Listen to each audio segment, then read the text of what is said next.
Hello, everyone, and welcome back to another episode of Dark Shad-Bros. Thank you so much for joining us week after week. We really, and truly appreciate you tuning in, following us. It's nice to see that our fan base is growing slowly but surely.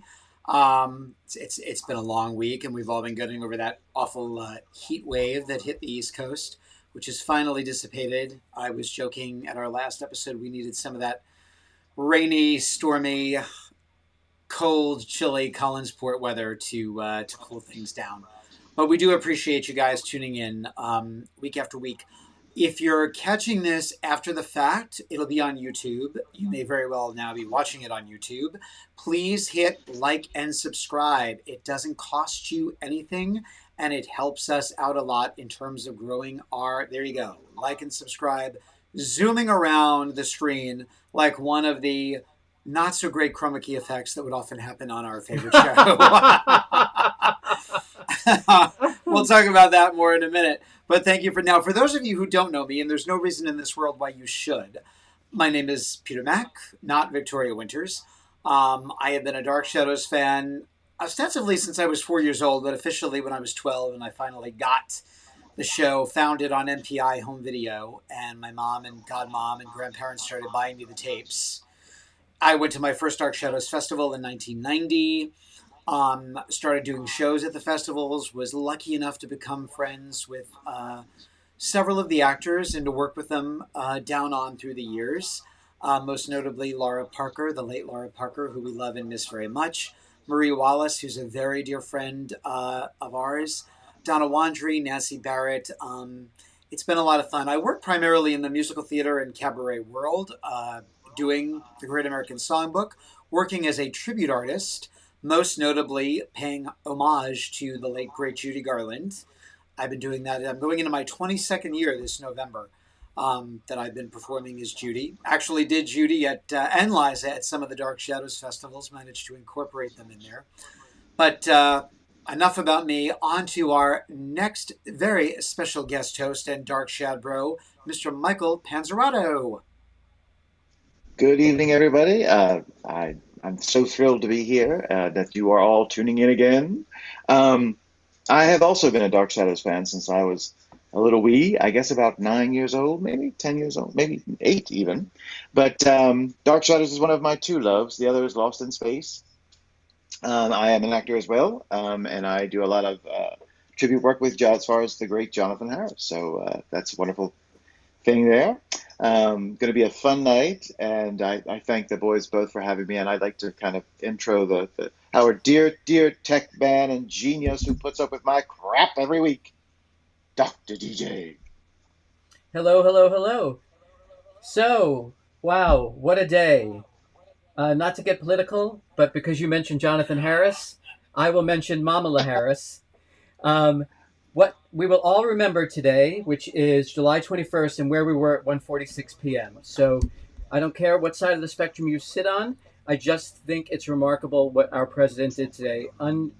It's unlike anything that's ever been done in the history of our nation, and we're going to remember this day just like when we landed on the moon. So sorry, it's my laptop, so I thought I could say that. I am also a tribute artist. I speak and sing live as B. Arthur primarily, but I also do Ethel Merman and Paul Lind and a whole bunch of other people. And without that, let's bring in everybody. Bringing in all the Dark Shad Bros. Where's Michael? Get Michael in here. Yep. Hang on. There we Good go. evening. There we go. Good evening. Yes, I will say we have talked about this before. The fact that one of the cool things about Dark Shadows is that it's driven by females. You have all of these wonderful female, Elizabeth, the matriarch, Dr. Julia Hoffman, Maggie Evans, who's a very strong-willed woman, and of course Angelique. So I think Angelique would be very happy with this turn of events.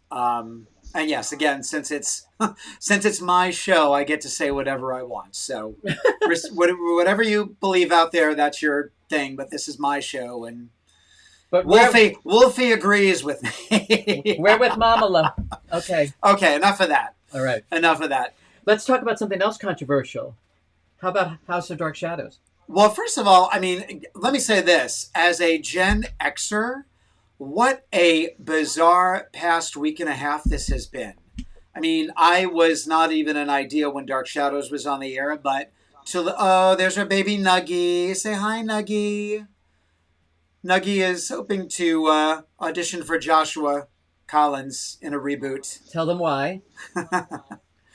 Well, he's a tuxedo, number one, and they used a tuxedo cat to play Joshua in that sequence in 1795. But think about considering Nuggy apparently was abused. We found him on a website, and his eye was totally, it was, he had Josette's eyeball when she comes back from Widow's Hill. Yeah. Not to make light of it, but he had been abused and he needed to be rescued. And he is now 8 months old. Yes. And he is living a very happy, healthy life with John and myself and his sister Wheezy, who just celebrated her 13th birthday. And she is a huge Dark Shadows fan, by the way. When she hears the theme, her little ears perk up and she sits on my lap. So she is, we've broken them in good. Totally just lost my train. Oh, Gen X. If you were a Gen Xer, that's because this one over here, no, this one over here got in the, this one there, this one there. Both ways. Yeah. Richard Simmons, losing Richard Simmons. I used to watch his show as a little boy. I was absolutely awestruck of Richard Simmons. Dr. Ruth, I actually... If I can jump in there for a moment. Yes. I had literally been texting with Richard Simmons less than 24 hours before because it was his birthday, and he wrote me back right away. And so... He wrote you back several times. Yes, we had a correspondence the last few weeks. So this is just beyond. Sorry, I didn't mean to interrupt you. No, and then Shelley Duvall, I mean, fairy tale theater was a huge part of my childhood.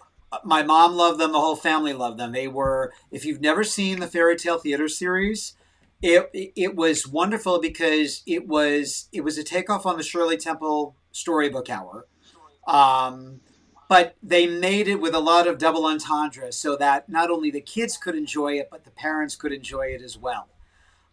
So check those out. I was heartbroken when I heard she passed away. I knew she'd been having a rough time of it. But, and I think one of the reasons I loved fairy tale theater was because it was filmed like Dark Shadows. It was filmed on videotape. So it had that theatricality to it. And those very larger than life actors guest starred on it, like Edie McClurg and Eve Arden. Vincent Price did The Boy Who Left Home to Find Out About the Shivers and Snow White. He's in those two. Vanessa Redgrave. Vanessa Redgrave is the evil queen. Yep. Big Van, baby. Yeah.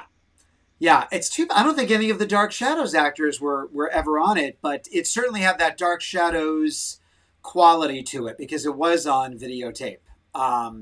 So I was heartbroken, but their work will live on. Hello, Carrie. Carrie says, "Hi guys, glad to catch another live. Love the show. DS forever." Thank you, Carrie. Thank you, Carrie. Sweet. Thank you. And Michael, your air conditioning is fixed. You're doing better that way. Wait, I'm on mute. I can't hear you. We can't hear you.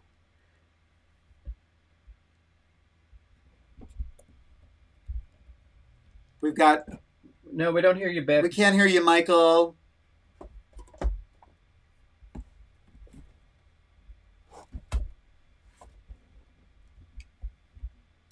Hang on, we're trying to get Michael's... Oh, no!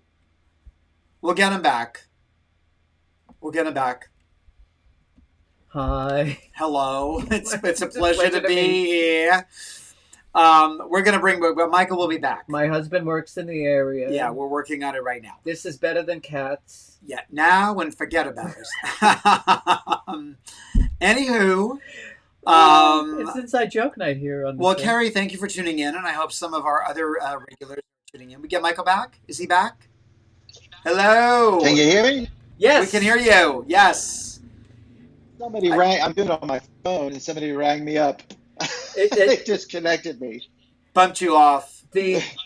For some reason, on an iPhone, when a call comes through, it automatically mutes you. It's very strange. I don't know why that is.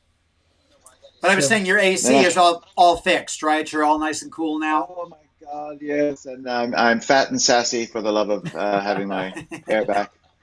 I'm sprawled out everywhere and loving life. Like the dogs, you're laying on your back, catching the breeze. Yes, those little whores. Yes, the one is airing the most inappropriately wild areas. And she lays them right by the vent. that's She's the hysterical. Carolyn. She's the Carolyn of the bunch. That's right. That's right. Danielle Roche. Danielle Roget. Are you watching the show right now? Like I tune in every night. I watch on YouTube. I just put on random clips. Have you been watching? Every damn, I was up till 3 a.m. actually watching the where Quentin is taking over the great house, and they Maggie wakes up in the old dress, the Victorian dress. I just watched about five of those last night. And then I have the nerve to ask myself in the morning, I don't know why I'm so tired. I don't know why I never seem to get enough sleep. So Dark that Shadows. was lovely.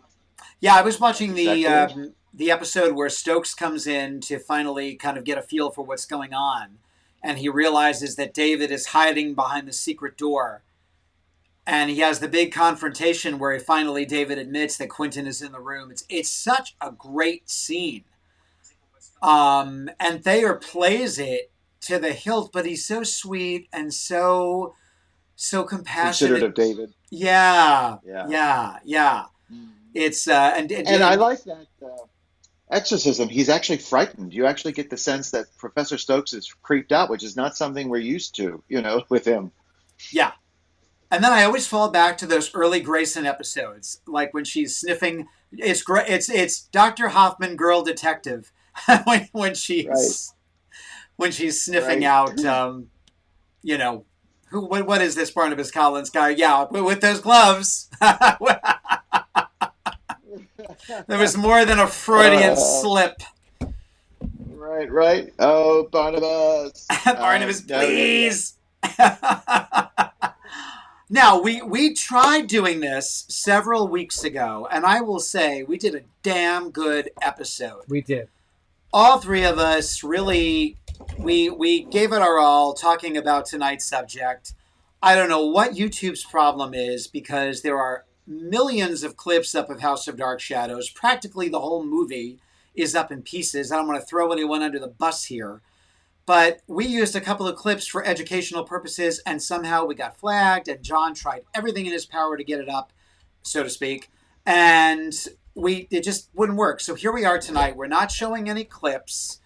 In fact, you can't even watch the movie for free anymore. I don't know if we had anything to do with that, but now you have to pay to watch the movie. They've taken it down for free.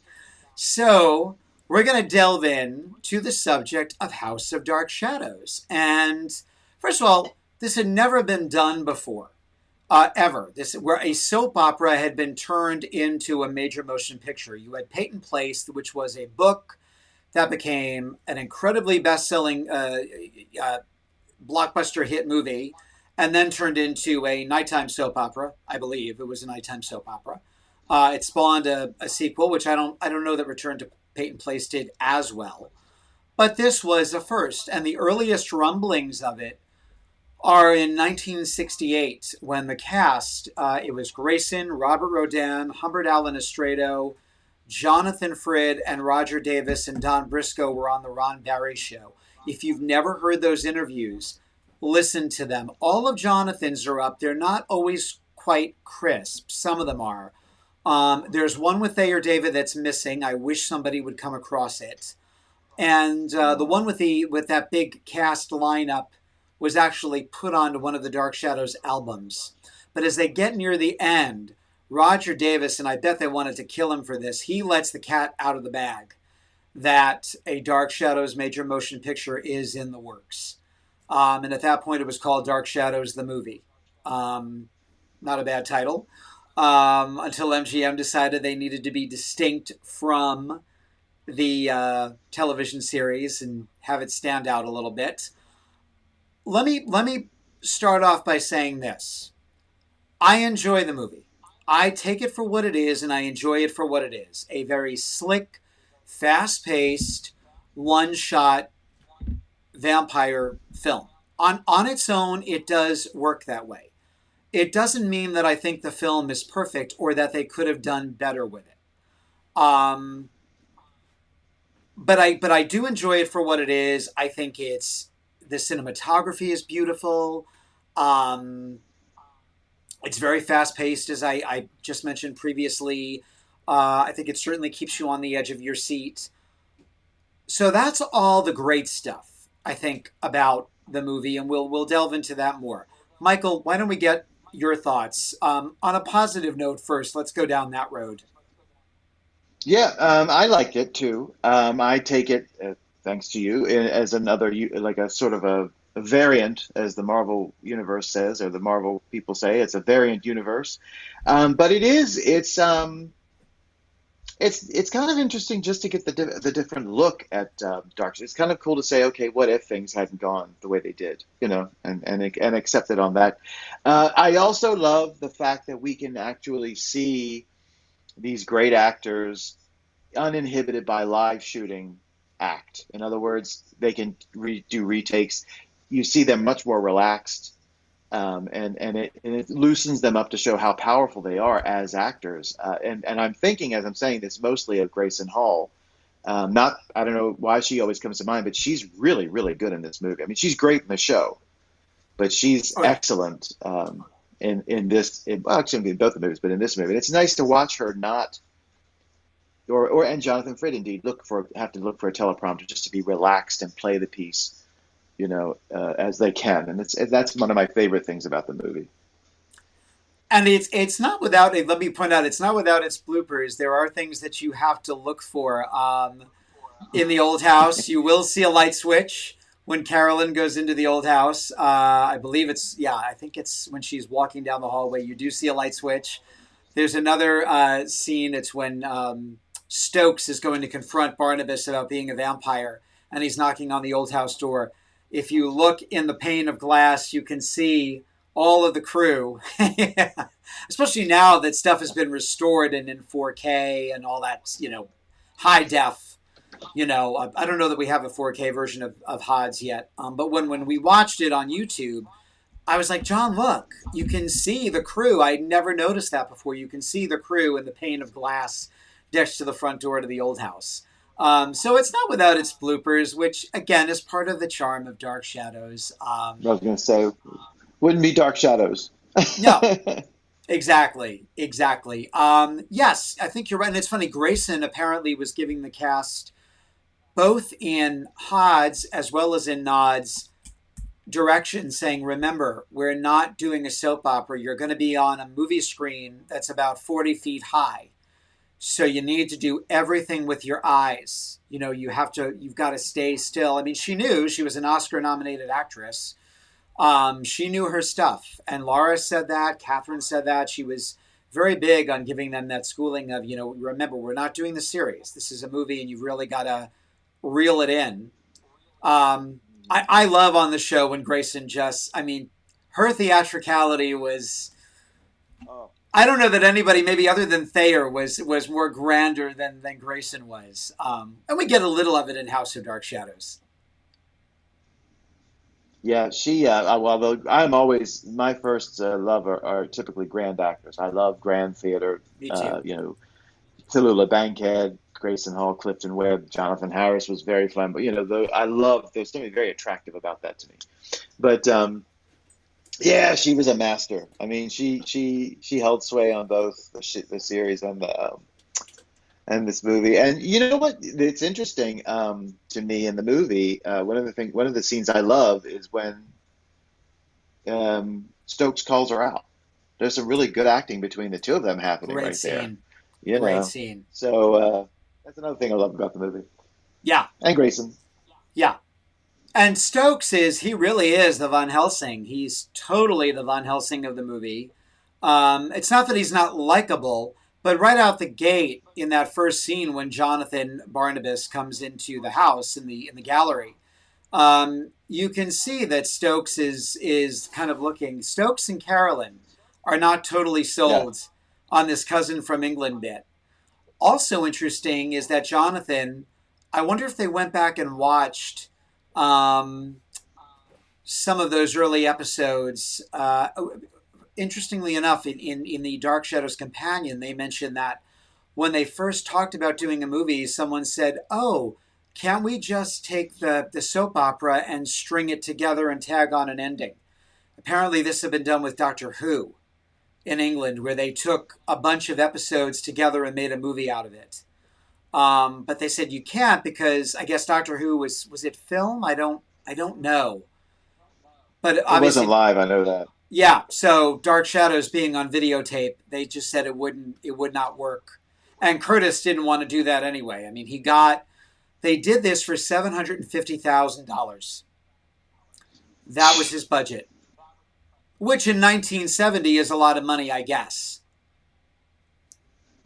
Yeah, it's just remarkable looking. I mean, it really is a beautifully shot piece. The camera work is crystal clear. The scenery, everything is great. So you never, to my, well, you know what though? That's the thing about great horror, like Hammer. They were all shoestring budget, and some of the, and probably some of the Universal pieces too. Early on but they had a charm and they knew where to put what, where to invest the money and this is a sight more gory than the series ever was. They did put some money in special effects on this movie. Well, we're going to get into that too, the violence, because that's part of the problem. And I think that on the flip side, just getting into the negative side for a moment, is that it is just a little too violent. The movie lacks, well, it has all those grand things that you can do in a movie. The charm and the naivete and the innocence of the television series is sorely lacking for my taste. It because it does have that Hammer feel to it, which I think is what Curtis was going for. I mean, the Carolyn staking scene is right out of a Hammer film. Yeah, yeah. Well, what's interesting is his Hammer and Curtis. His movies are extremely, and I don't mean this as an insult. I mean it as it truly is, are brute like monsters. Like for example, removing Dark Shadows, like the Night Stalker, Janusz Skorzi was a brute. I mean, he threw cops all over the place. He killed a dog. He tossed a woman's body out in the middle of the desert. The Jekyll and Hyde and the Dracula. I mean, those were all extremely violent, brute-like movies. Whereas the series was a lot more elegant, more akin to the Universal cycle. That whole ballet, like a slow dance. Everything was implied. And it was more just the elegant. It was more charming, like you said. It was more elegant. It was, I don't know. It was a more pleasant watch as far as the rough stuff. So it's no secret, especially if people have seen this before, but I'm not a particularly big fan of the movie. And I think one of the reasons is because I'm so enamored by the series and it's so drastically different. There are a few things I think that they get really, really right, and we can talk about them over the course of tonight. But the one that stands out for me as the most right, is that when Barnabas is introduced and he needs to get the um, the family to trust him, he's able to produce the necklace that matches the necklace that's in the picture. And I think that that's the most brilliant way to introduce that he truly is a cousin. And they didn't do that in the series, obviously. It's the guy in the portrait only. Well, it's just that he bears such an uncanny resemblance to the portrait. It's like obviously this guy is not lying. But Frid also, he kind of recanted. He never liked his original opening scene on the series. I love it.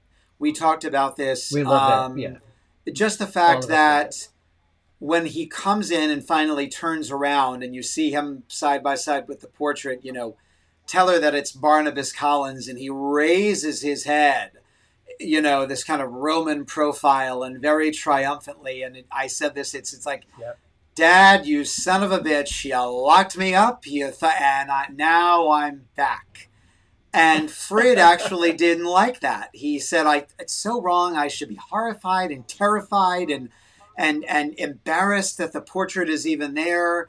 And he does that in Hod's. Like, they're all going Yeah. over the uncanny resemblance, and he's kind of like looking down at the floor saying, let's talk about something else.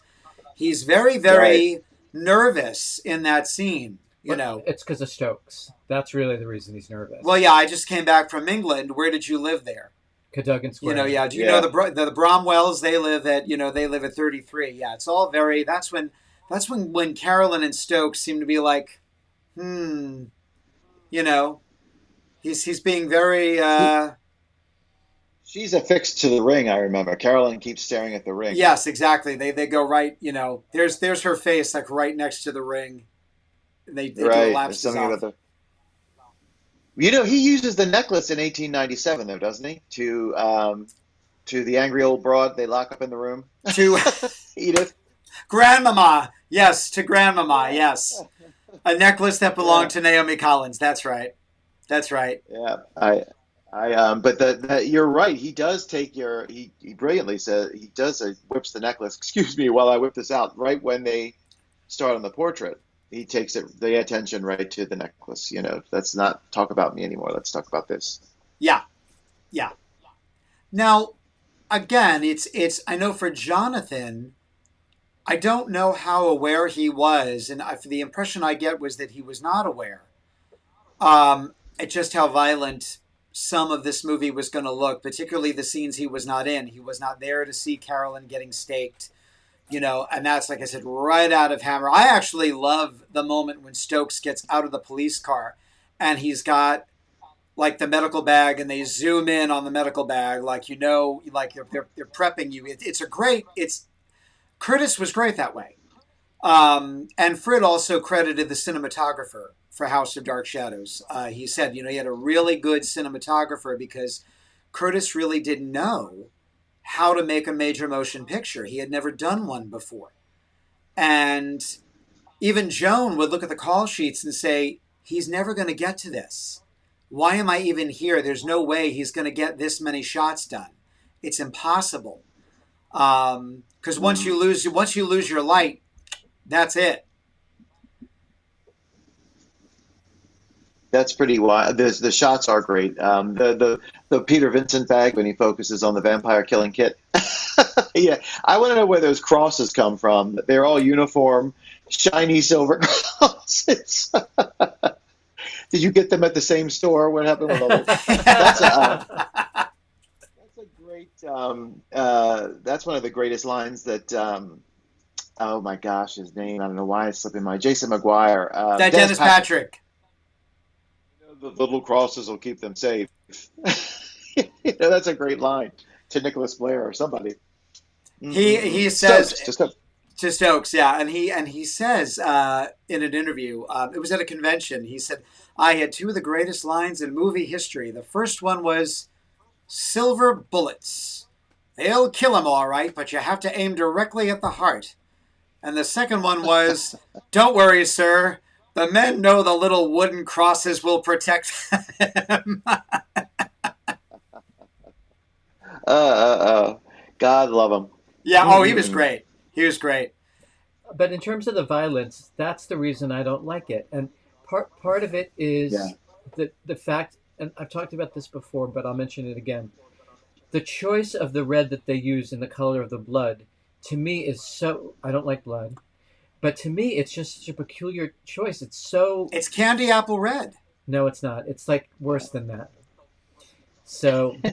Well, Betty Davis got into words with him during Burnt Offerings. I mean, Oh, is that right? oh yeah, I don't think there was any love lost there. She said, I've never seen a director use so much tomato ketchup.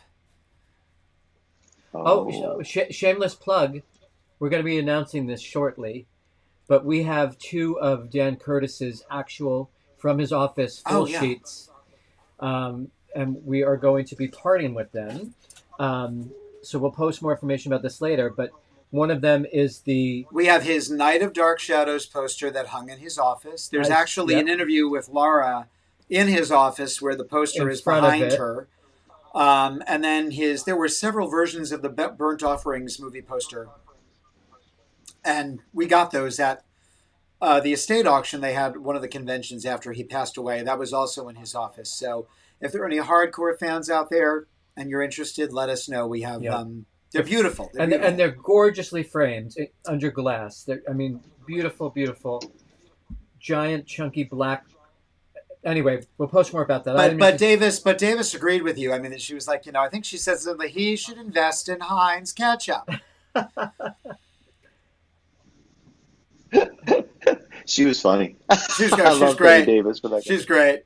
But Uh, when Fred picks the arrow out of Carlin's back, and like it's kind of slow motion, and you see this stuff just goop. It Yeah. just kind of goops off the arrow, and it's this bright red. I get what you mean. I mean, again, and this is why Jonathan hated the movie, and this is also why a lot of fans don't like the movie. the bite marks are too much for me. I mean, Me those bite too. marks, I mean, are very, I mean, it's not, one's accustomed to the little holes or something, but these are actually human bite. It's just too much to look at. It's funny. He said So, but that flat out, Curtis. He said, "I don't want those ridiculous pinpricks. I want human gashes in the neck that look like the skin was torn through." These were his exact words. And Dick Smith, who does the old Barnabas makeup on the television series as well as in House of Dark Shadows, was like, how am I going to do this? And his wife was making veal chops. Oh my god. And he took one of the veal chops and tore into it with his own teeth and then molded it. And that's how they made those particular scars. Catherine kept her scars. She auctioned them off a few years ago. Do you think we have to write this off that Dan Curtis just didn't know? It was his first major motion picture. Because this is the guy that went on to be the Emmy Award winning Winds of War, Yeah. which is truly, I remember watching with my grandparents. It's a masterpiece. Well, yes, Winds of War and mhm. Especially War and Remembrance. If you go online, guys, and I'm glad they've kept this up, someone took just the Holocaust, because it bounces back from what was happening in the U.S. and Pearl Harbor to the Holocaust storyline. Someone took just the Holocaust moments and made their own movie out of it. And just that alone, him getting the horrors of the camps, of the gas chambers. Um, That scene where John Gielgud and Jane Seymour are together and they're in line, and John Gielgud has the second sense, and he tells her to look up at the moon, yeah. knowing that that's going to be the last time that either one of them ever see a moon. It's just so beautifully shot. It's so. I'm sorry, I don't mean to No, jump no, no, on no, no. that, But the corollary is that you're dealing with monsters and real ones. I mean, we all know Nazis are real monsters. Exactly. That's the thing, though, about Barnabas is that Barnabas. The problem with the film, and this was just recently a topic of conversation on Dracula and His Kin, which is run by Thomas Broadbent. Check it out; it's a great page.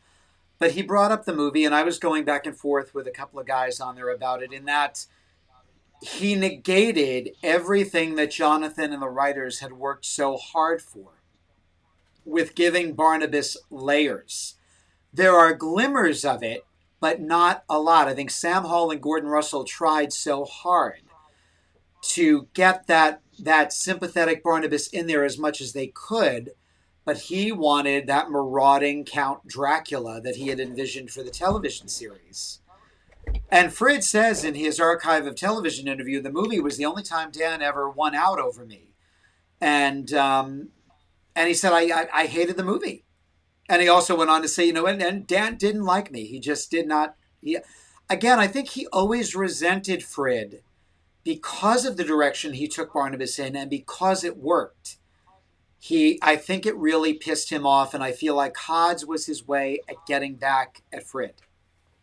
Just my Now, two keep, cents. keep me honest. Who is credited with writing the film? Sam Hall and Gordon Russell wrote the House of Dark Shadows script. Okay, they did. Yeah, yeah. I think Dan Curtis gets a story credit. Also, if you've never read it, check out the Dark Shadows movie book from Pomegranate Press. They've got the shooting scripts for both Hodds and Nods in there. There are chapters by Nancy Barrett, Kate Jackson, Laura Parker. There's Catherine Lee Scott's House of Dark Shadows diary. She found the diary that she kept while they were making the movie. She would write on the back of her script, so she published it in here. She's got some really great stories. And then Darren Gross, who discovered the full cut of Night of Dark Shadows, gives all of the backstory about, or almost all of the backstory about both films, how they came to be. There's What did we learn about the budget? Well, the budget was $750,000 for right. House of Dark Shadows. And then because it did so well, it made 1.8 million. I think you said 3.8 million. 3.8 million. I think. A lot of Somebody million. correct us if we're wrong here, but it was, yeah. It was one of several movies that rescued MGM from bankruptcy that year. For years, it was solely credited as being the movie that rescued MGM, but it was one of three movies that rescued MGM from bankruptcy. And because it did so well, Jim Aubrey and company gave Dan $900,000 for the sequel film. You know, they trusted him to give him an extra wad of cash for the sequel film, which did not return its investment. It did not return its investment, and that's really another chat for another time. I mean, one of the biggest questions is, why isn't Jonathan in the sequel? Well, because he hated the first movie so much. When Dan went to him, and you can watch this interview online, you know, he said, I had to go up and see him at his office, and he said, I'm not doing a sequel. He didn't like it. He never, for the record, he never said he didn't want to play Barnabas anymore on the series. Oh. Dan got pissed at him, and upon this meeting, gave him his walking papers from the television show. ABC found this out, and several weeks later, Dark Shadows was canceled. There were contractual obligations with Frid, so he couldn't let him go. And being very childish, and I don't mean to put Dan Curtis down because I think he was a genius. We wouldn't have Dark Shadows without him. But it was like, well, he doesn't want to play Barnabas anymore, so he doesn't have to. We're going to give him a whole new character, Bromwell. For years, Jonathan had to take it on the chin that he was the one who demanded he play a new character. He was gobsmacked when he found out he would be playing another character. He never asked to play another character. And this is all documented in the Jonathan Frid story, Dark Shadows and Beyond, which check out. But it's... We should mention that Adana, who, by the way, is tuning in, it is, I think it's 1:45 in the morning in England, but Adana has not missed an episode. And so she writes, I agree with what you just said about Dan Curtis disliking Jonathan Frid and Hodds being his way of getting back at him. Yeah.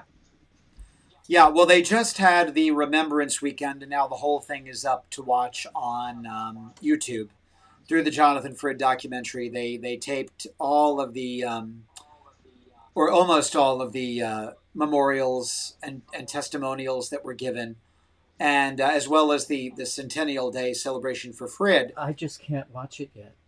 Yeah, I know. It's tough. It's tough to watch, especially Roger Davis talking about Lamar. That was when I was fine until then, because I knew some of the stories Roger was relating because she had imparted them to us when Roger was down on his luck, and she and Jim took him in and gave him a place to stay. And it's no secret. And he's, I mean, the man starts crying.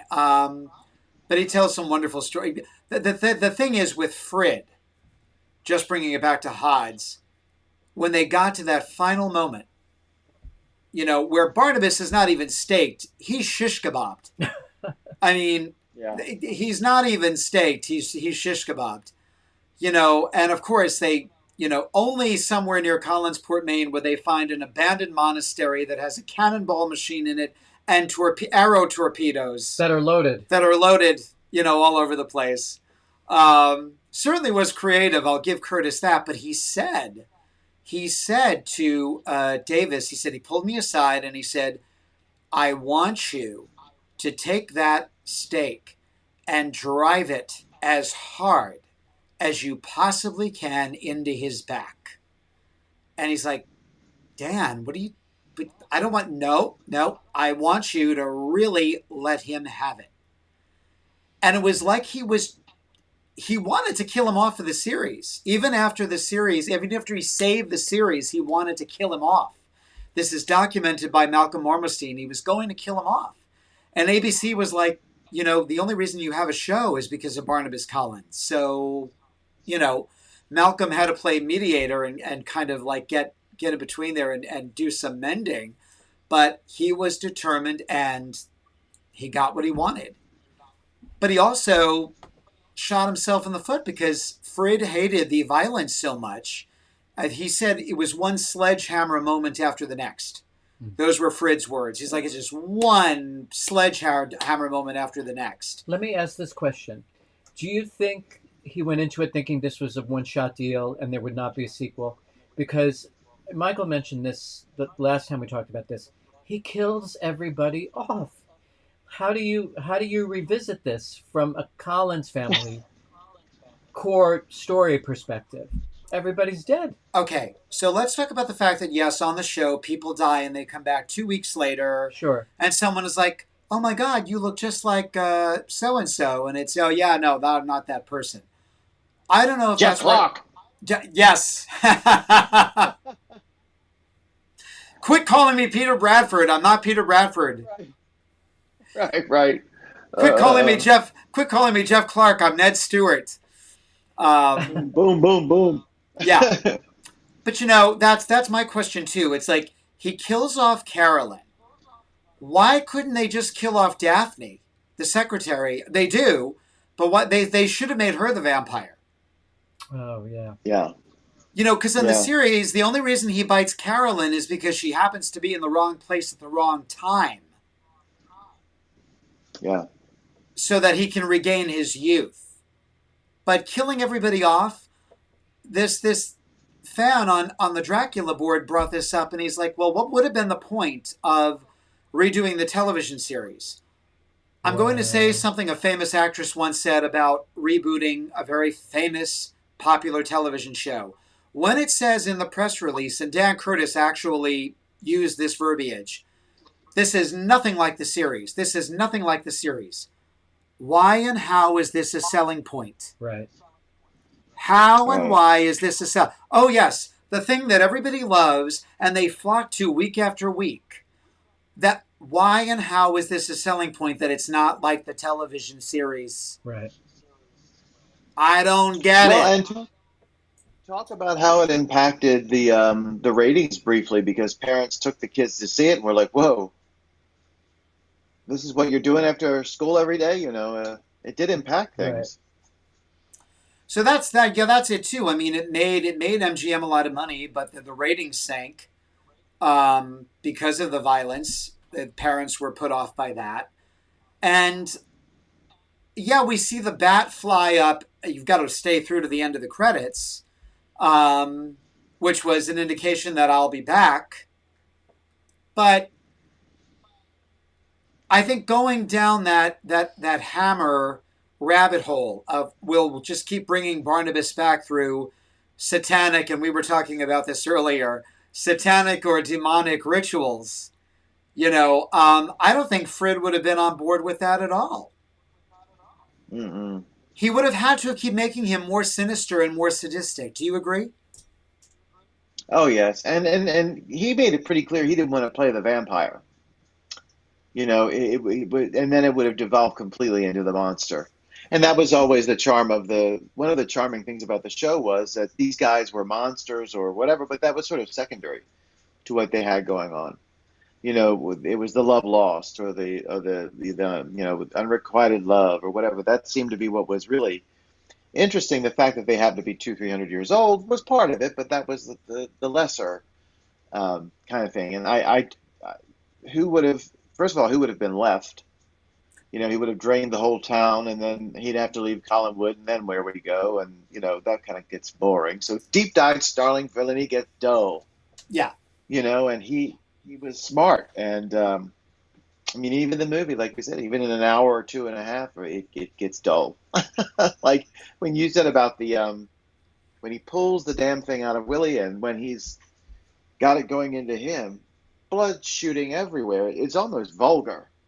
He goes trailing off of the thing and all of that. It's. Yeah. No. Wouldn't have worked. Yeah. I mean, George DiCenzo points that out in here. It's in the book that he's like, I was bringing in quarts and quarts of this cornstarch, corn syrup, blood. And he said, the violence really was very, very off-putting. Well, I mean, the opening scene was cut because David hangs himself or pretends to hang himself in his closet and then goes scampering off, hiding on Maggie. And I guess the censors were like, too many kids in 1964 borrowed mommy's umbrella, went to the top of the garage and pretended they were Mary Poppins, and they wound up in casts. What if they try to copy this at home? So that's why I'd love to see the scene restored now, just from an academic perspective, just to see it. Just as a bonus, it would be, But I think at the time, yeah, it was probably a really good idea to cut that scene from the beginning of the movie. Yeah. Who wants to see a kid dead, hanging? It's for what, And then, like I said, people went expecting something, and if they'd seen that right out of the gate, I can't imagine what kids, even children in the audience who watched the series, would have. Oh my God, David, but that would have rattled them. So I think it was, but I would love to see it just because I'd like to see how it was acted out. Sure. How Maggie, what Maggie did, and all of that. I would love to have seen all of that. The other thing is, Joe. I mean, there are two left, David and I'm assuming David is alive. David and Elizabeth, but and she's Elizabeth. catatonic. Yes. And then how does one explain that? Well, Sheriff, my family is. How do you explain? It's one thing when he attacks a victim and then it stops for a few months, and then he attacks another and it stops for a while. But when he's wiped out a whole district, it's a Right. bit hard to explain, that to the authorities. So it would have been a real conundrum if they'd gone on, any You, further. and again, he seemed to magnify all the things that Jonathan hated, including we all know how much Jonathan hated the bites, the wind up, the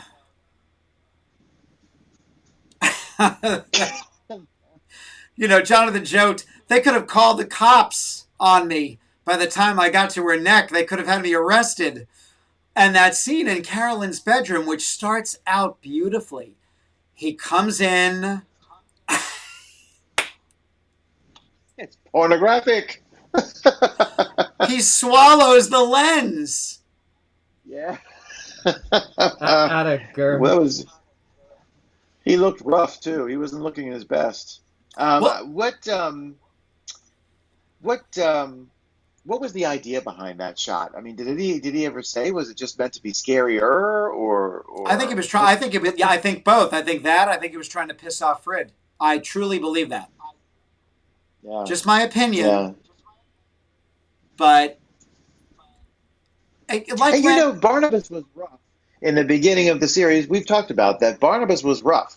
He was in bad shape, but even so, there were plenty of moments where you realized that he was dealing with more than it seemed that there was something going on inside him that made you feel, you know, compelled to feel sorry for him, and or just like him. Just you liked him. You Yeah, understood this guy, this particular. You didn't have that. You had that one scene when about Josette's room where he sort of says, when they took me and made me, and then like that, it was shut off by the fact that he destroys Carolyn right in front of Willie, and you got Willie screaming, and so like that, it ended.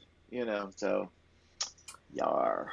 Another one of my favorite lines. Can I get you a glass of water? You want a glass of water, Maggie? I'll get you a nice glass of water. We should do a quick shout Let's out. give you some hard water from this abandoned monastery. Oh, right. You know, There's got to be a chalice here somewhere. before he drains all the life out of you. Yes, let me give you some rusty. That always makes me giggle.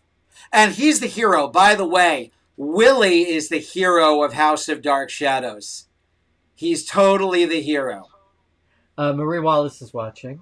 Marie, we love you. We love you. She wants us to tell people that she was offered a part in the movie.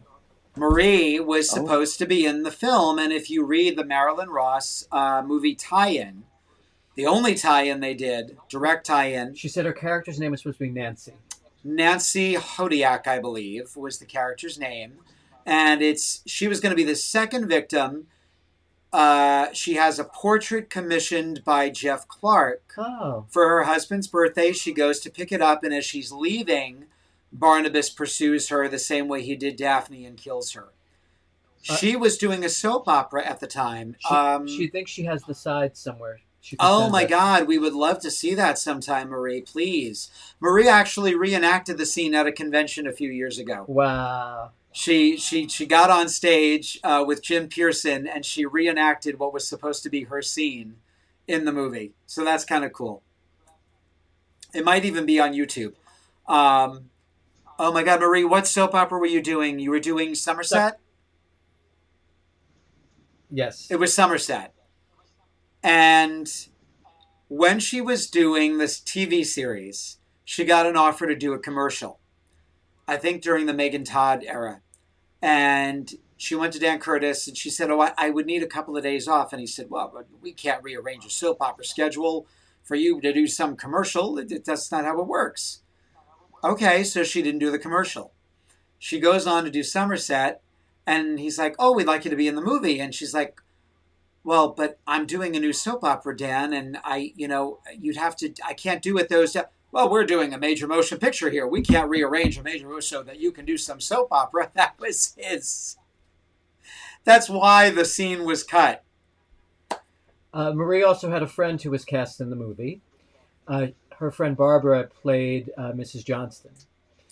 And I didn't know that Barbara was your friend Marie, Dennis Patrick's wife. Yeah, so there you go. Because Clarice was also doing either Search for Tomorrow or another series. Yeah, that's why Clarice is in Mrs. Johnson. And so Dennis Patrick said to Dan Curtis, well, give Barbara the plate to drop. Let her drop the plate. Which when you go to Lyndhurst, and we should talk about Lyndhurst, when she drops that sterling silver plate, when she sees Carolyn, it cracked the floor. It cracked the antique floor, and the crack is still there. They go out of their way to point it out. Oh, wow. So, they should really put a little inscription. I remember her from Carter Country, I think. That was the name of the series. I think I remember her from Carter Country, yeah. Everything. Mm-mm-mm. All in the Family. She's the nurse on All in the Family. On every episode, she's the nurse. That's right. That's why. A little roundy. There's the episode where Edith is caring for the woman who doesn't want to live anymore. Her heart's failing, and the family keeps bringing her back. So Edith doesn't call for the doctors. When the family comes in, you've got Barbara Kaysen from House of Dark Shadows. You've got Michael McGuire, the head of Judah Zachary, as the son-in-law, and then behind the desk, as the man who runs the place, Denise Nickerson's father from Willy Wonka and the Chocolate Factory. So it's kind of 6 degrees of Dark Shadows in that one scene. Yeah, it's kind of fun. And then Dennis Patrick was like a member of the KKK, and he was several. He had several parts on All in the Family as well. But And an interesting little aside is that the first time they ever got invited to a festival, Dennis said he had just lost Barbara. She died in 1991. Yep. And he adored her. And he said, she was the one who got me in this because we got a letter. And she said, I can't believe these people, the fandom, this convention thing. And he said, I had never really been kind to autograph people. And I read the letters. Oh, honey, screw it. And she said, no, we're going down there. And she was the one who got him to start going to the conventions. And he said, I have to admit, because of my wife, I love you so much. I love all of you so much. You're a part of my family. It was so sweet. Oh. Yeah. Oh. Yeah. Mr. Kima. That's right. That's Over, right. man, you done. Another one who did everything. Dennis Patrick did everything. Yeah. Including all the family. I think one of the other jarring things for fans is Lyndhurst itself out the gate. I remember as a 12-year-old seeing the movie and being like, wait a minute, that's not Collinwood. That's not Yeah. Seaview Terrace. It grows on you because it's beautiful and spooky. And again, it's got a hammer quality to it. It looks more like a castle. But out the gate, it's a little jarring. But like Seaview Terrace, it's almost another, Lyndhurst is another character in the film. Mm-hmm. Mm-hmm. It is. I'm the same way. I'm a huge fan of the original houses.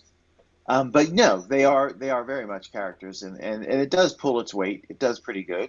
It is very eerie, and very clean. It's very spooky. And I agree with you. My only regret is that we don't see. We do get one good shot of the old house from far away, but I like the old house original much better than the one they use in the movie. Terry Clinton wants us to know that the movie made $5.3 million at the box office. Oh, okay. So, Oh. and that includes video rentals and worldwide distribution. So not just here in the States. Assuming as time went on as well. Exactly. Okay. Thank you, Terry. Thank you for pointing that out. Thank you. Michael, you just brought up an important point. Now, Lyndhurst was no stranger to the Dark Shadows family because when they were scouting, they, of course, found Seaview Terrace for Collinwood. Perfect. Absolutely perfect. Essex, Connecticut would serve as the town of Collinsport. The house, the Maggie Evans cottage, is right near where the Collinsport Inn is. The post office there is the sheriff's department. So that's all in Essex, Connecticut. Roger's office at the cannery is the Essex Island Marina. So that's kind of all in that area. They, for whatever reason, Seaview doesn't have a very good garage, but Lyndhurst does.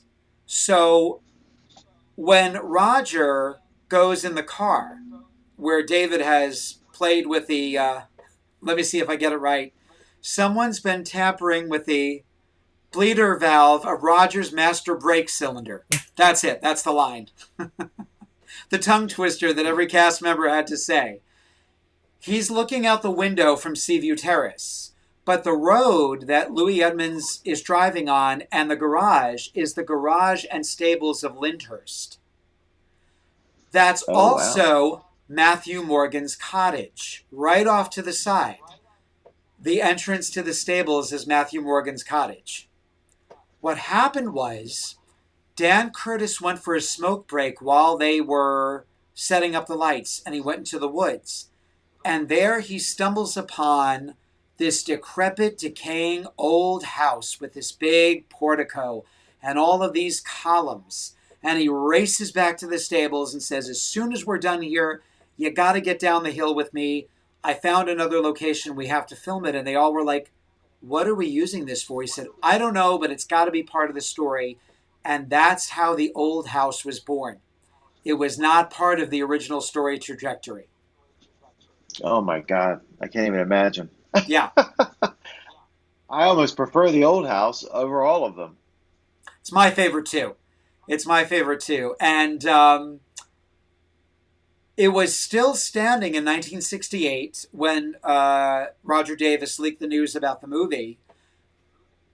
In 1969, there were apparently some squatters living in there, and the house caught fire and burned to the ground.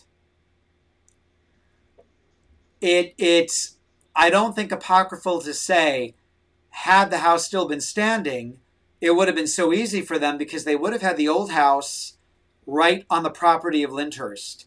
So they would have just gone back and forth. The only thing that they didn't do that they couldn't have done was the house was falling apart inside. It wasn't in great shape. So what they wound up doing was they found Beechwood Mansion, also known as the Scully's Mansion. It's probably about 25 minutes down the road from Lyndhurst. It has those big columns, and so they used that for the exterior as well as for the old house once it's been restored. What you're seeing in the decrepit when Maggie is locked up by David, that's Lockwood Matthews Mansion in Norwalk, Connecticut, which is also the finale of the film in the abandoned monastery. Oh wow. Holy snap. It's all these like, and it's brilliantly edited. Lockwood also served as the coffin room for Barnabas in the old house. So it's so funny. Nancy Barrett walks into Beechwood Mansion when she goes to give him the Inquisition, and then they cut to the basement and Willie running up, and the coffin. We see the coffin lid opening. So that's Lockwood Matthews, which that basement is now currently under restoration. I think it was a wine cellar, but there's a picture of it. You can still see all those distinct archways, that kind of those endless archways that were down there. Um, and then one moment they're in Lockwood Matthews, and the next moment they're in Beechwood Mansion near Terrytown. So it's so funny the way they cut it all up. They did a brilliant job. I mean, they really did. Except for I like Barnabas on the series Coffin Room much better. It just the other one reminds me of just a dingy old basement, and his looked like something from that era that they would have had tunnels that led to the beach, and something like that in those archways. And I mean, where would you have stuffed Reverend Trask in that new basement? I also liked his coffin in the series better.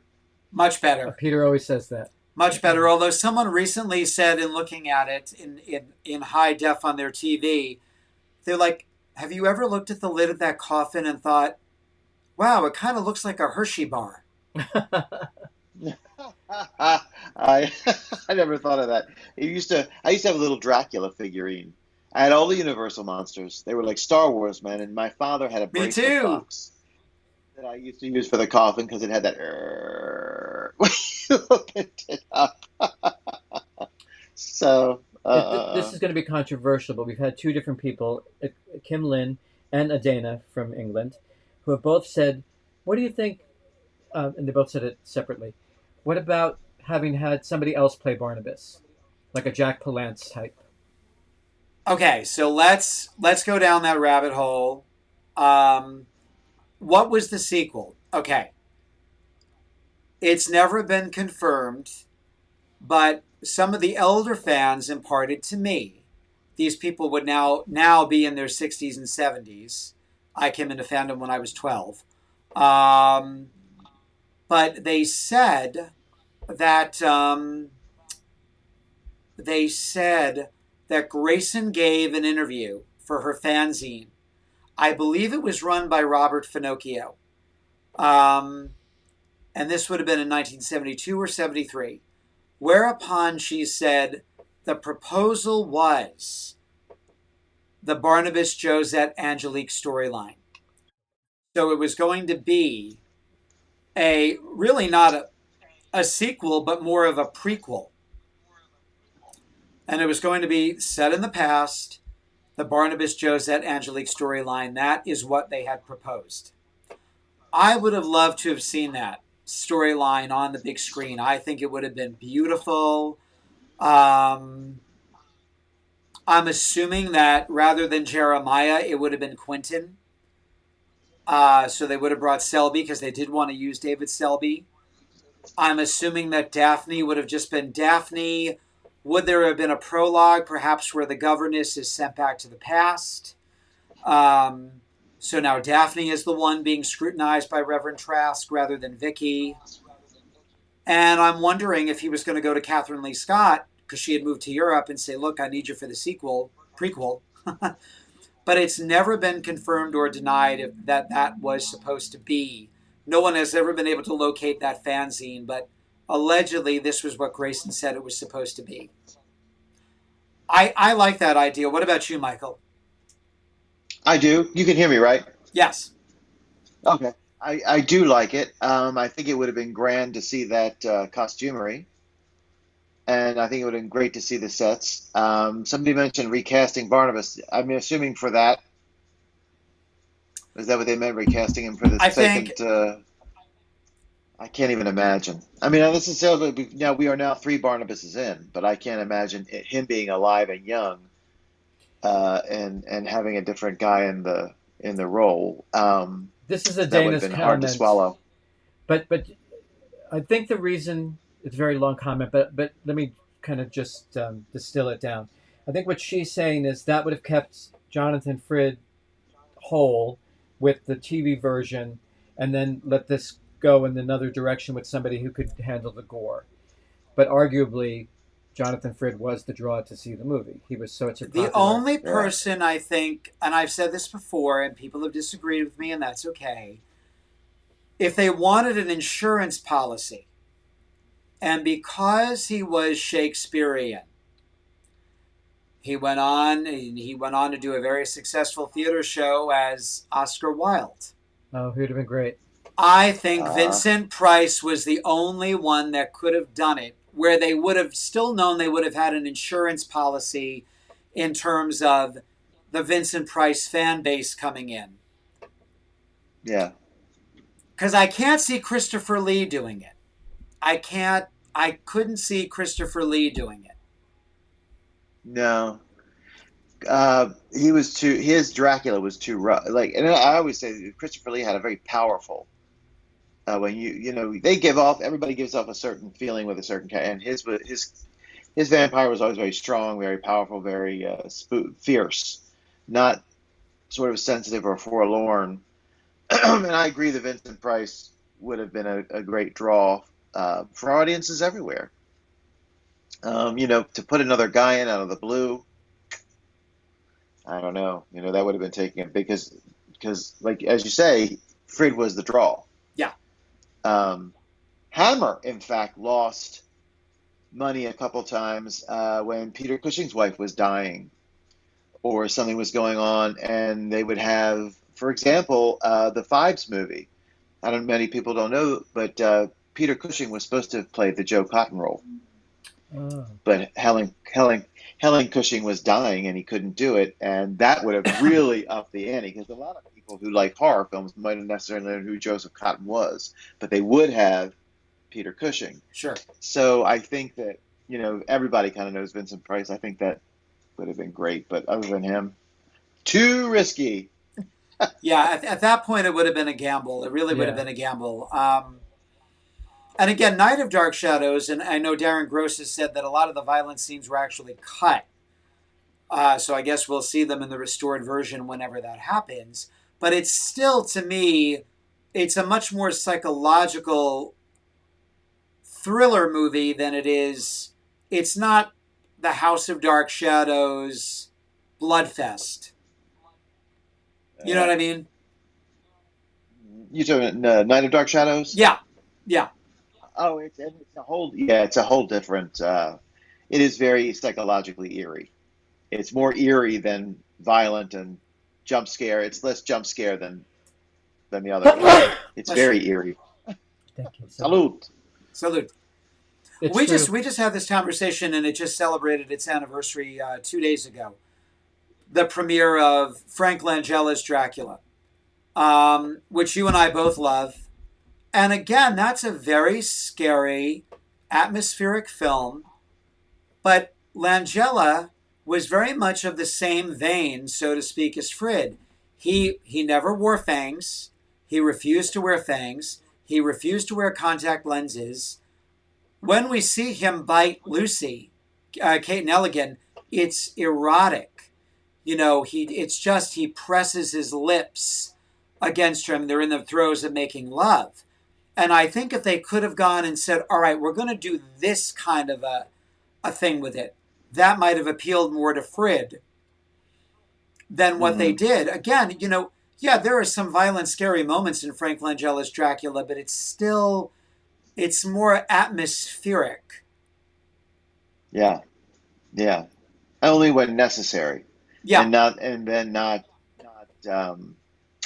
not over the top. yeah. I mean, people have to die, so they're going to die violently. It's Dracula, but it was a much, like you said, the atmosphere was. I mean, you have the asylum and the sea. I mean, it was very much like Dark Shadows.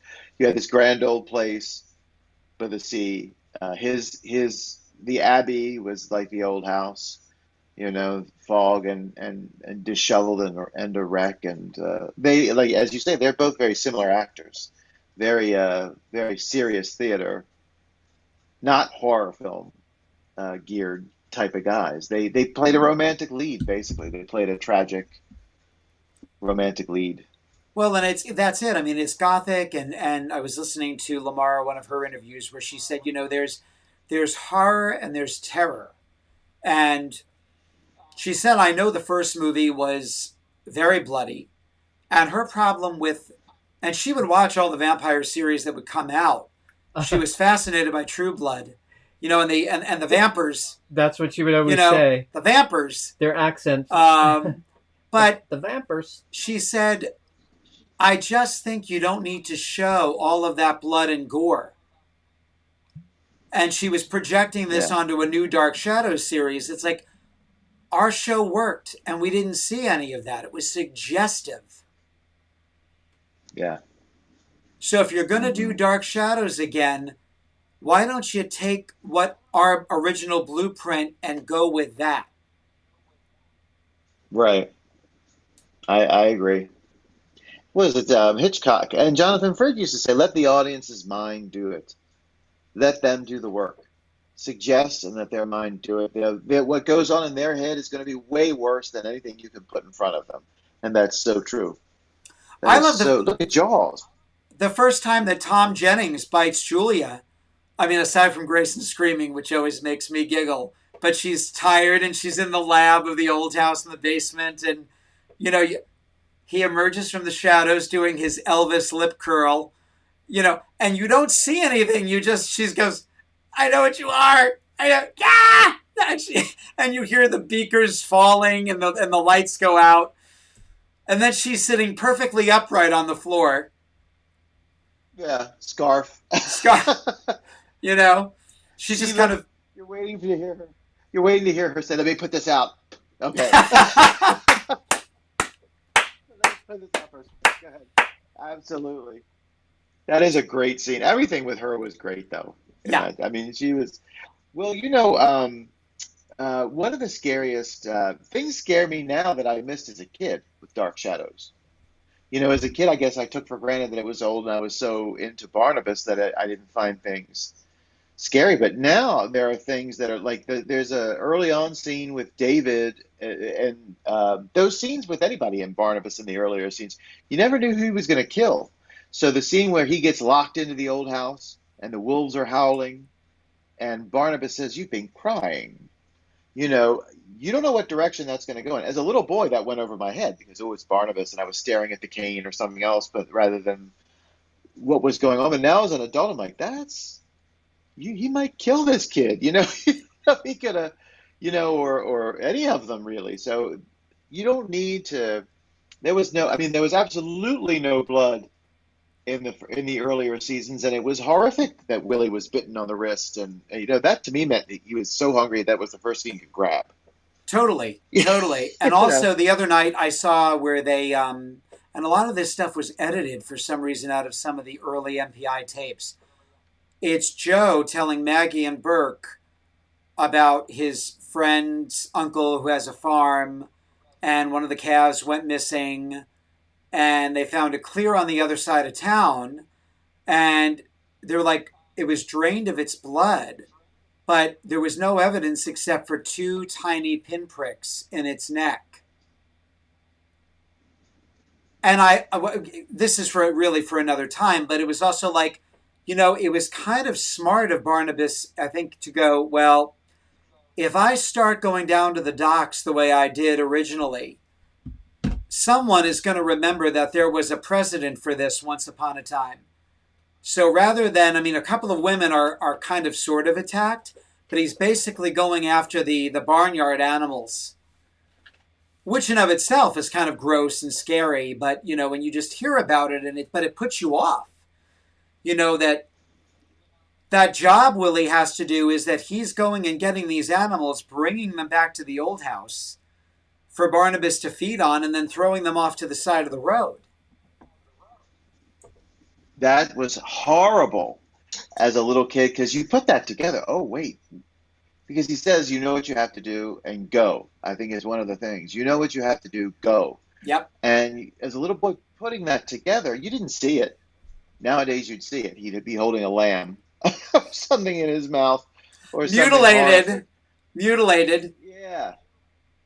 Fright Night did something really. You'd see the news clip in here. A girl was found mutilated, on the train tracks or something like that. That's scary. You don't have to. The scariest things in American Werewolf in London were the first 15 minutes when the wolf is howling all around them and you don't see anything. But it's catching up.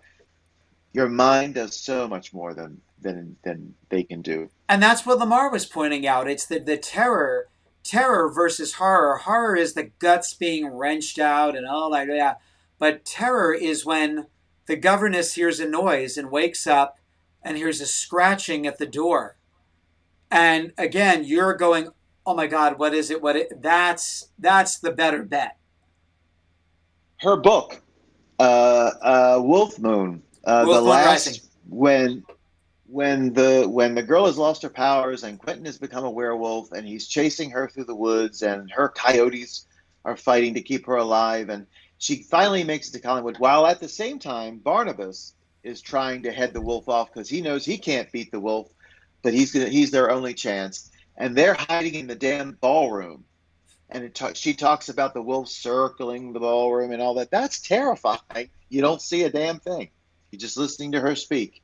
Yeah. And paint the picture, and that's, that's all you need. Your head goes crazy. I want to throw my idea out there for how could they have, I think he shot himself in the foot, meaning Mr. Curtis, from a franchise of perhaps 4 movies, maybe 5. I think there should have been a surprise twist ending that somehow utilized the doppelganger thing from 1897. We would have seen Barnabas get staked, and then somewhere out of the shadows would have walked another Barnabas Collins. I don't know how they would have done this. I haven't figured it out totally in my mind, but that somehow, some way he was able to transcend entities with Julia's help. I don't know. Somehow, some way, so that he could have been privy to, okay, now we can keep this going. And it would have almost been like a wink at the audience. You would have had to have had Barnabas and Julia alone. Kind of like, do you think we fooled them? That kind of a thing. So that somehow they could have kept Barnabas alive. I don't know how and that they could have would been have done our it. Barnabas. Yeah. You mean like the series Barnabas? Oh, that would have been very clever. Also, yeah, what's missing? I Ching. Also, what's missing is Angelique. Now, I realized they needed people holding down the home front at the studio. But when we kind of go with, well, when they put this curse on me, there was only one way I could have her. Right at that moment, in Josette's room before Carolyn comes in, we should have seen a flashback to 1797, as they say, 1797, And they should have dramatized in 3.5 minutes the whole, kind of like what they did at the top of the Johnny Depp movie. They should have dramatized what had happened in 1797. Brilliant. Mm-hmm. Yeah, that would have been good. Just my 2 cents. Yeah, because you know the audience was going into that movie thinking they were seeing a higher budget version of the series. That the kids were going, or they were like me and out of your mind and thought it was going to be like the House of Frankenstein and all of the Dark Shadows characters, Patolfi and Nicholas Blair would have all been in this one movie. But they were going in thinking they were going to get the show, you know. So I think you're absolutely right with that, and they could have pulled that off easily. That either the I Ching or some other thing and had them there. I certainly would not have minded a 1795 movie, but I would have loved to have seen the next movie be The Werewolf rather than Rebecca. We'll get in A Night of Dark Shadows. I'm in that group of kind of like, that's just me. I would have preferred a werewolf movie, 1897, a Phoenix movie. They could have gotten another kid actor to play David, and they could have done a whole movie about Laura Collins. I think they could have gotten another 3 to 4 movies utilizing stories from the show. Tell them. So, about 20 years ago, I think it's 20, Peter and I used to perform with Nancy Barrett. For many weeks, we did a show called, as Peter said, he does Judy Garland, I do B. Arthur. It was called Judy and B and Nancy Makes Three. And it Yeah, Nancy. We did cabaret with Nancy. It was fun. She was our guest star. It was a lot of fun. and boy, could she act a song. Her Something Cool is something you really remember. Very much. But you used to interview her as Judy. And remember what you guys said? This is, well, here's the thing. Before I went down the road of, I said, I want to do some DS shtick and that. And she said, fine. I said, and also, the fact that they cut the movie and, Jim Aubrey had treated Judy Garland so badly with her television series, and he did the same thing with Night of Dark Shadows. And, and she said, Peter, before they made those cuts, it was a horrible movie. Those were Nancy Barrett's words, Yes. Not mine. She said, I went to Dan and said, this makes no sense. I'm washing my hair and the witch is trying to strangle my husband. What is this? She could not comprehend the Night of Dark Shadows script, and those were her words to me. I'm not making it up. I know she did all of her looping for the film, for the restoration, but she laughed and she said, it was a bad movie before they made all those cuts. Those were her words. And then who needs Ambien? All you need to do is Well, I said that to Laura. I said that to Lamar because I told Lamar I wasn't a fan of the movie. I said, first of all, because you have no lines. You've got like 4 lines. The rest of the time you're holding up that damn diaphanous dress looking menacing. You're a good actress. You should have had a better script. She loved filming the movie though because But I said, who needs Ambien? I can watch Night of Dark Shadows. that's why it's called Nods. That's why it's called Nods. She loved it. She laughed. She laughed. Lamar loved filming the movie because it was a shorter drive for her to get home to the boys. Yes. Because they were living outside of Woodstock, upstate New York. Yeah. And Night of Dark Shadows is for another night. But and apparently from what I hear is that they're getting closer and closer to the release of Restoration. Tell them what you told me in the car the other day, because it's a fascinating idea. Because some of the families' estates of famous people, like Judy Garland as an example. Well, I don't think this wasn't my idea. Penny Dreadful, Terror at Collinwood. Everybody watch her Watch at Collinwood. Terror at Collinwood. We love you, She Penny. just did a wonderful roundup of the Remembrance Weekend with some of the other podcasters, so check that out. She's great. She's amazing. No, I think she was saying that more than likely they're going to go with AI for Grayson's voice to put her. So they'd be really authentic then to have Grayson's actual voice doing those lines for the missing scenes. Ah.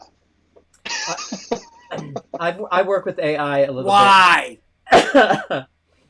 I work with AI a little bit, Right. and I keep waiting for the day that it becomes an app on your phone for the voice side of it, and kids are using it to call out to school. You know what I mean? Because they got your dad's voice, and so Oh. I wouldn't mind if they could perfect it. Because I've seen they did it with I Love Lucy, and only some of the voices worked and some didn't. Funny enough, I, Lucy's didn't work. I didn't care for it at all. So that's kind of a weird. I could tell the staccato. I felt that if the estates of all of the deceased Dark Shadows actors agreed, Mm. as and the living people as well, because you want their voices from that time, to give us a reunion utilizing all of those voices, if they could get it right, I think that would be interesting.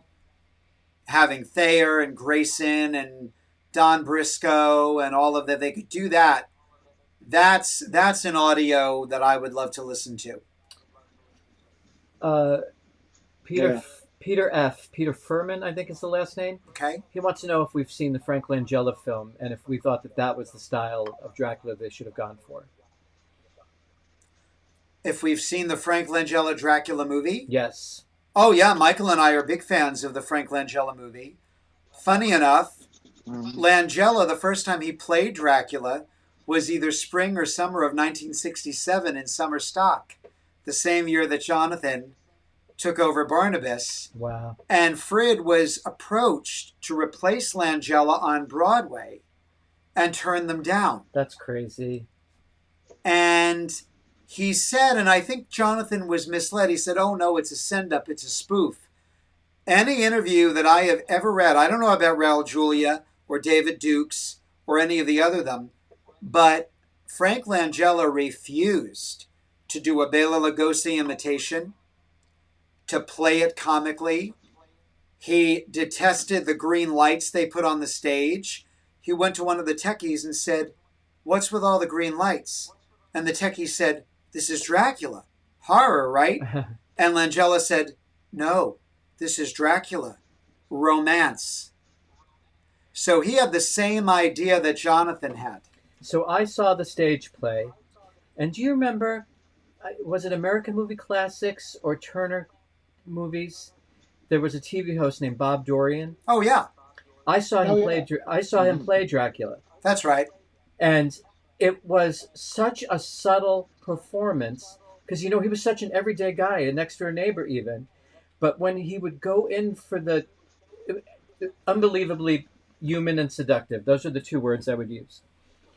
Yeah, The cast alone for the Langella movie is worth the I mean Laurence Olivier, Frank Langella, Yeah, Donald Pleasance, Kate yeah. Milligan.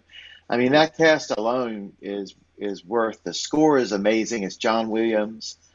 But it's funny because we talked about this before too. Humbert Allen Estredo played Van Helsing in one of the runs, didn't he? Oh wow. he did that, and he did. I'm trying to find it for us, Michael. Someone has it for sale. Showtime filmed it. It was called The Passion of Dracula. He plays Van Helsing, and Chris Burnett, Philip Todd, plays Dracula. Wow. And they filmed it for Showtime, and it's available on DVD. I've got it. It's on somebody's. You can buy it off the internet somewhere. But Showtime filmed it. Yes, Humbert plays Van Helsing. Yep.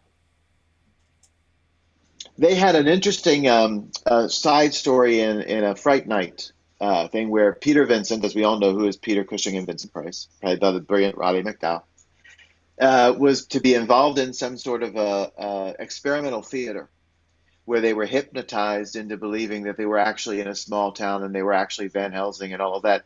And the name of the actor who played Dracula was Boris Christopher.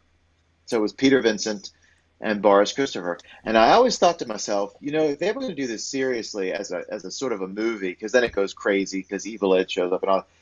Frank Langella would have been a great choice to play Boris Christopher because he would have been a serious, because he's such a good, and he can do comedy. He can be funny too.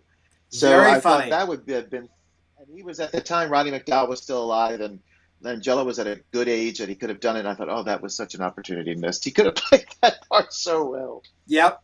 And he had played Dracula. So, there we are. I've always wished that Langella would have done it years later, because I think, and he swore he would never don the cape again. But even like Christopher Lee, even in the 80s, was saying in the early 90s, he said, I'm not opposed to playing it if someone would do it right. If they would do Right. Not hissing and Stoker, all of that. if they would do Yeah. Stoker's novel, and that's where he was kind of like Jonathan. He refused to do almost every other Dracula film that Hammer threw at him. And John, I always do this for John because, we will talk about it. My agents come to me and they go, he's like, I'm not doing it. You have to. You must. You've got to. Why? Because we've already sold it to the Americans with you and Peter Cushing in the roles. And if I You're hadn't going to put done all it, these people out of work. and that was the other thing, and Yeah. they said, the final nail in the coffin. Think of the people you'll put out of work if you don't do the movie. He's like, now who wants that on their conscience? There's one called the Seven Legend of the Seven Golden Vampires, where Hammer went kung fu. I love that Which was movie. quite popular. I love that movie. I do too. But Lee was like, I love the fight in the end, Lord of the Rings type fight, like an epic fight. Cushing's twisting that torch all around. But Christopher Lee was like, this is it. This is where I'm drawing the line. I'm not doing a kung fu movie. Forget about it. But it's a fun movie. When he comes back in the opening, the prologue, and they're doing all of this theatrical, like Hamilton Dean from the 20s. The guy, I forget the actor who took over the role. But he's got all of this theatrical makeup on. And then when he morphs into, is it Kai? Uh-huh. He morphs. He's a great actor. Yeah. And then at the end, when Cushing is like, come on, show yourself. And they do that smoke effect where he's slowly morphing back into his true form. It's great. The colors are everywhere. It's a wild movie. And it has spooky moments. When the army of the dead come back and all of that. But yeah, Well, Christopher Lee was like, yeah, no. Hey, I as can't do that. as an 11-year-old, you've got all these beautiful Japanese women that were like strapped to the coffins with their boom booms hanging out. Leading in. And it was like, we're like, wow, this is a really cool movie. This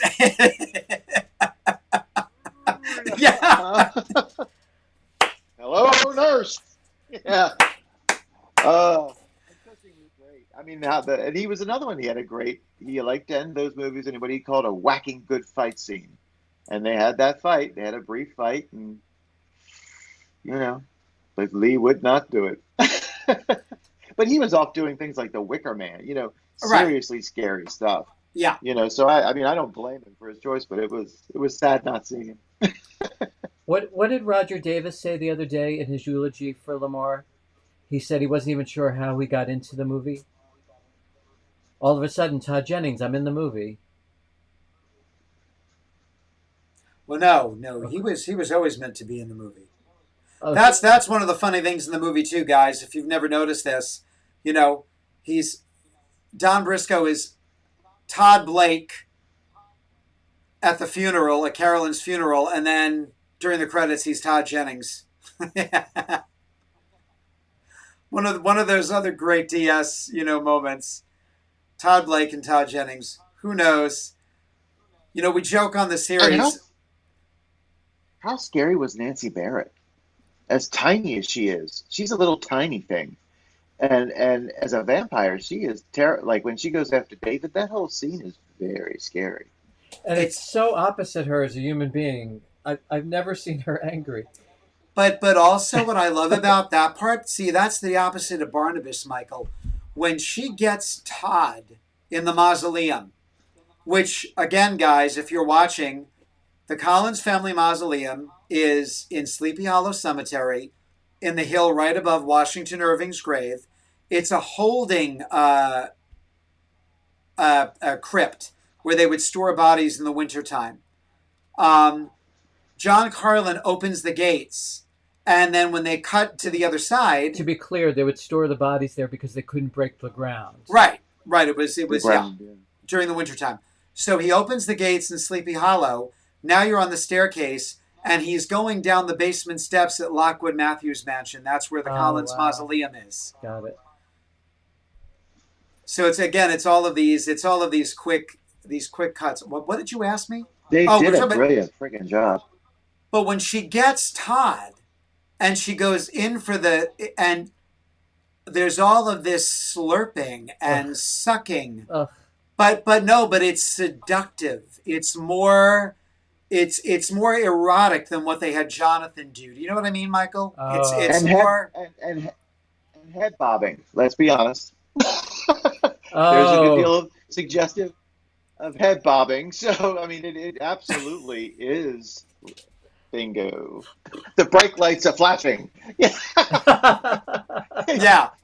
Yeah, it's true, but it's true. It's a whole nother level. It's a whole nother level. yeah. But how Miss realistic? Parker had used to do a great bite. Oh, and she got to bite Joel Crothers.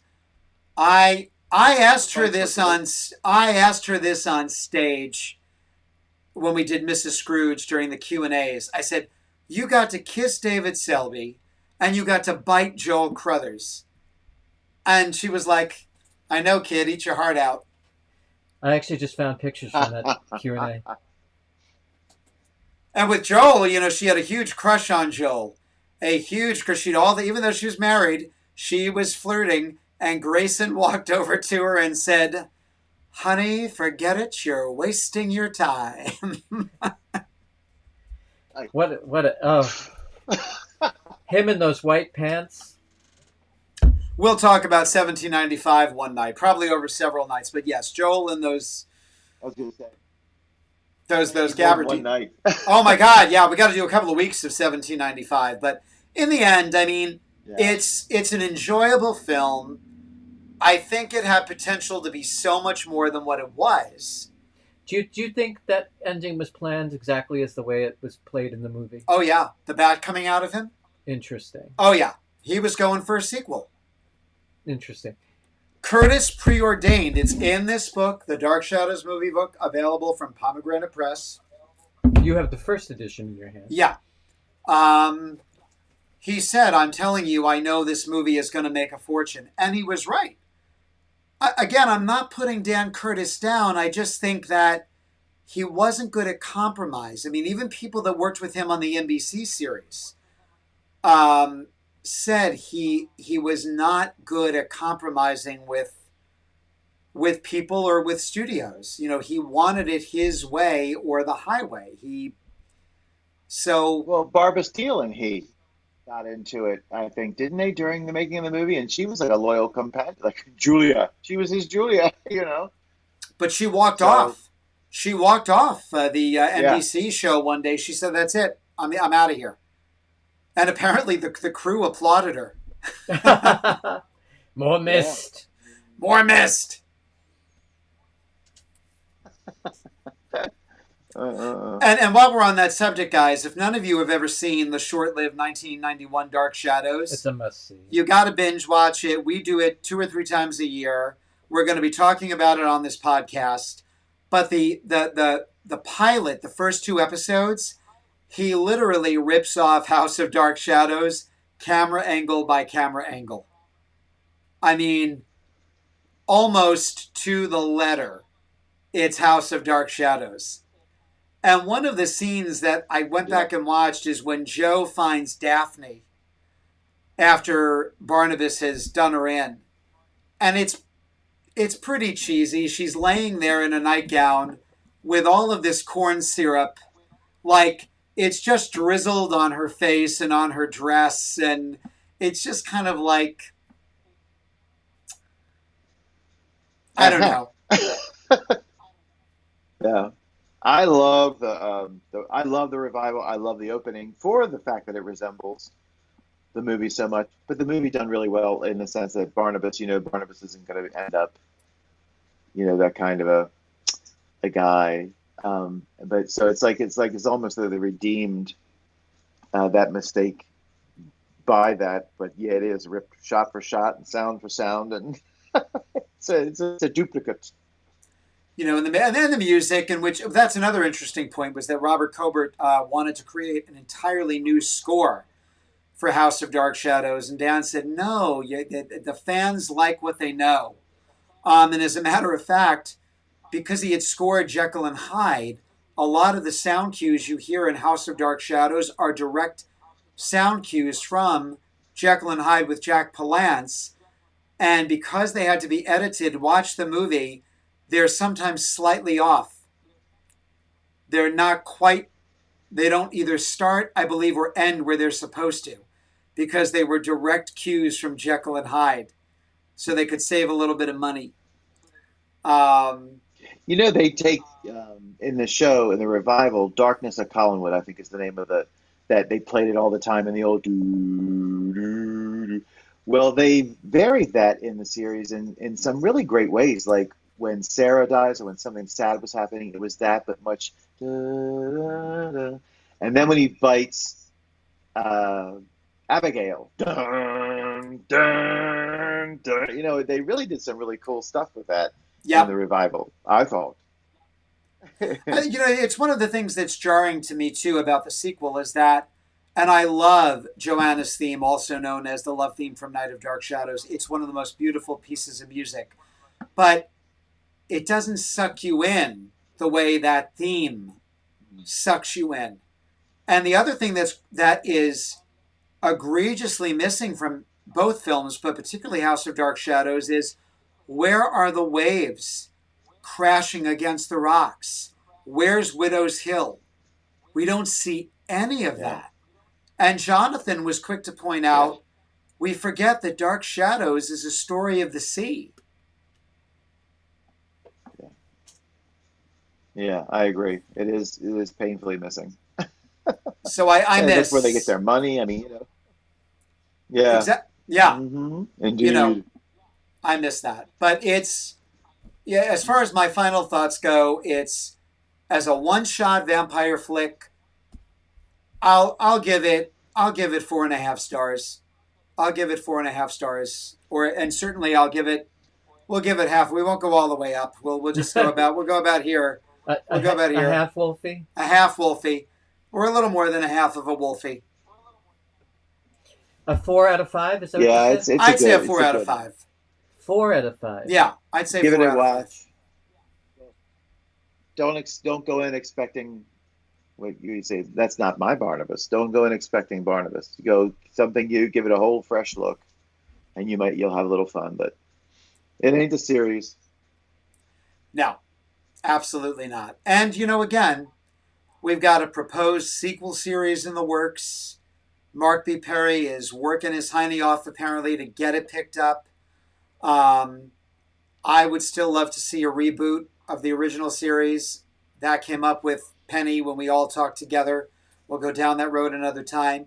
We're definitely going to be talking about Night of Dark Shadows in a couple of weeks. We're back on Wednesday with an all-new episode 11. We are back on Wednesday, and our topic is going to be... Hold on. Hold that thought. I'm holding. Please hold. I had this all planned. Julia, when Barnabas gets trapped in parallel time doing her Marcel Marceau. That was a drum roll. Ah, there we go. David Collins. David Collins, demon child or a child of completely deranged parents? Because I think poor little David gets a bad rap when you consider who his parents were. That's all I'm saying. Oh my God. Yeah. Absolutely. Yeah. So we're going to be talking about... And David Hennessy made a surprise appearance at the Remembrance Weekend with Catherine Lee Scott. She interviewed him and surprised the audience with that. So you can watch that online as well. I thought that was really sweet. I thought that was quite sweet of him, too. I thought that was great. And candid. I loved his candor. Oh, yeah. He's quite off the page, baby. You know? The whole, yeah, I'm not gonna say it. Yeah, no, we're not going to spoil it for anybody, but Go watch it. yeah, It's watch it. online. Go watch it. Also, support the other Dark Shadows podcasts. Yes. Penny Dreadful's Terror at Collinwood, Between the Shadows, Resident of Collinwood, and Collinsport After Dark with Alan Gallant or Gallant. I don't know how you say it, Alan. I forget. I was watching. He deconstructs episodes. I was watching where it's episode 522, where Nicholas Blair shows up. He's got the original script that has cuts in it and rewritten lines. And so he goes through the script, shows clips, lines that were changed, very key lines that he says about his sister Cassandra. Check out Collinsport After Dark. He's real. It's really, really great. I'm trying to catch up on all of these, but we all got to support each other because we're all helping to keep the legacy of Dark Shadows alive. Where's Maggie? I need to get Maggie in the shot in her bedroom. under the Twist your hand, twist the cane. just the hand and the cane and that. So we will be back on Wednesday, whatever the hell day that is. As always, I want to thank Michael Panzerato for being a wonderful co-host, and Dr. I John love Mack to be as here. well. And remember, you can read more about the Dark Shadows films in the Dark Shadows movie book, ordered at Pomegranate Press. Find Catherine Lee Scott online on Facebook. Yay.